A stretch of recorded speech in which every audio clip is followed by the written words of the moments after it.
Hashim Thaçi u lejua vizita tek babai i tij që ndodhet aktualisht në QKUK në Prishtinë. Ai bëri një vizitë disa orëshe që kjo vizitë u komentua shumë gjatë ditën e njëjtë.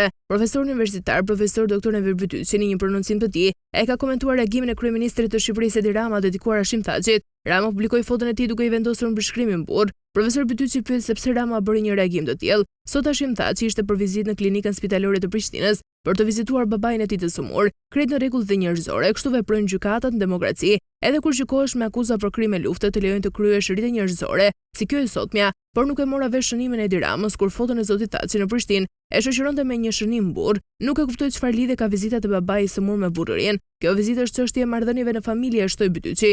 Ai shtoi se Rama kishte për qëllim që Thaçit ja falte kurthin e dërgimit të tij në Hag. Sipas tij, Thaçi është në Hag për shkak të Ramës. Megjithatë, unë e kuptoj zotin Rama, kryeministri i Shqipërisë po i ngurajon Hashim Thaçin që t'ia falë Edi Ramës kurthin e dërgimit të tij në Hag. Thaçi është në Hag për shkak të Ramës, sepse ky i fundit të tërhoqi presidentin e Kosovës me marifete intrigash në lojën e ndryshimit të kufive, duke ditur se po luan me zjarrin e një konflikti të ri në Ballkan, thot profesor Bytyçi.